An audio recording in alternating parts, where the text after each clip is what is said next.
সেদিন বলেছিলাম 2024 সালে হাসিনার পতন ঘটবে এবং এই ছাত্র অধিকার পরিষদের নেতৃত্বে পতন ঘটবে, করেছে। আপনাদের অধিকার আদায় করতে গিয়ে এইখানে যারা বসে আছে, যত রক্ত ঝরিয়েছে, যত মার খেয়েছে, ঢাকা বিশ্ববিদ্যালয়ের ইতিহাসে কোন ছাত্র নেতা, কোন ছাত্র সংগঠনের কর্মীরা এইভাবে ছাত্রদের অধিকার আদায় করতে গিয়ে মার খায় নাই। আমরা রাজনৈতিক দলের কোন নেতার মুক্তির জন্য ঢাকা বিশ্ববিদ্যালয়ে প্রোগ্রাম করে নাই।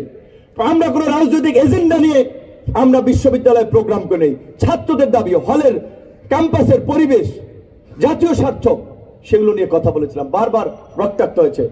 ছাত্র অধিকার পরিষদ একটা ইতিহাস তৈরি করেছে। এই যে এখানে থাকতে থাকতে কিছুক্ষণ আগে আমার এই ফেসবুকের স্ক্রলে চলে আসছিল 2000 আপনার এই যে দেখেন যে আপনার এই 23 সালের 7ই আপনার ফেব্রুয়ারির কথা, যে সেদিন ছাত্র অধিকার পরিষদের কাউন্সিল ছিল।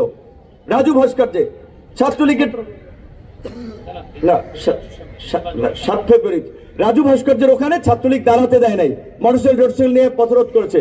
ঢাকা বিশ্ববিদ্যালয়ের ভাইস চ্যান্সেলরের বাসার সামনে এই যে আসিফ আক্তার, আনাব সহ সবাই যারা সেই কাউন্সিলের অংশ নিয়েছিল, সেদিন বলেছিলাম 2024 সালে হাসিনার পতন ঘটবে এবং এই ছাত্র অধিকার পরিষদের নেতৃত্বে পতন ঘটবে, করেছে।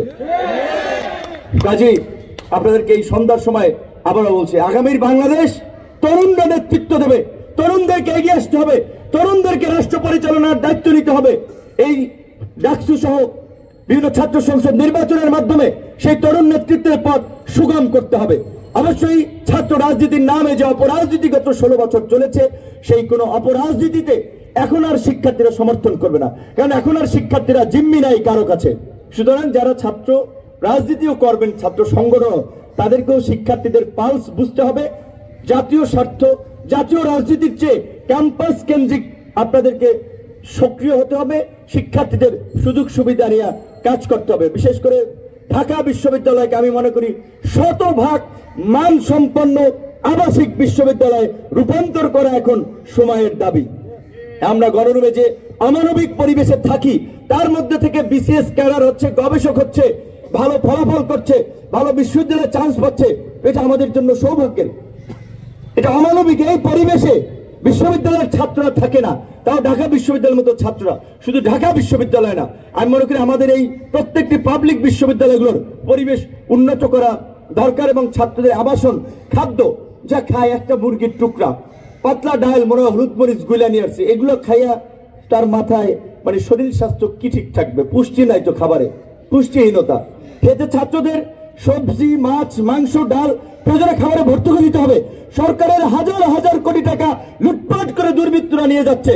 আর বিশ্ববিদ্যালয়ের ছাত্রদের, একজন ছাত্রের পেছনে যদি বছরে 5-7 হাজার টাকা সরকার ভর্তুকি দেয়, ওইটা ভর্তুকি না। শিক্ষায় ভর্তুকি দিলে সেটা আপনার ভর্তুকি না, সেটা ইনভেস্টমেন্ট, সেটা ফিরে আসবে। তাই আমরা অবশ্যই ছাত্র অধিকার পরিষদকে বলবো, এই ডাকসু নির্বাচনের দাবিতে আপনাদেরকে সোচ্চার হওয়া দরকার, কর্মসূচি করা দরকার, ছাত্রদের মধ্যে জনমত তৈরি করা দরকার। আমি যে আলামত দেখতে পাচ্ছি, নির্বাচন নাও হতে পারে, যেটা দেখতে পাচ্ছি তৎপরতা। তো সে বিষয়ে আপনাদের অন্যান্য ছাত্র সংগঠনের সাথে নিয়ে আলাপ করা দরকার। শতভাগ আবাসন নিশ্চিত করার জন্য প্রয়োজনে এই সরকার, এই যে আপনারা যে বাংলাদেশ 71-এ যেমনি ভাবে এই বাংলাদেশকে একটা স্বাধীন সার্বভৌম ভূখণ্ড হিসেবে এই জাতিকে ঢাকা বিশ্ববিদ্যালয় উপহার দিয়েছিল, এইবারও এই ঢাকা বিশ্ববিদ্যালয়ের নেতৃত্ব দিয়েছে, অংশগ্রহণ সমস্ত প্রাইভেট পাবলিক সব ছাত্ররা করেছে। নেতৃত্বটা সবসময় ঢাকা বিশ্ববিদ্যালয় থেকে এসেছে, এটা স্বীকার করতে হবে। সুতরাং আপনাদের এই অভ্যুত্থানের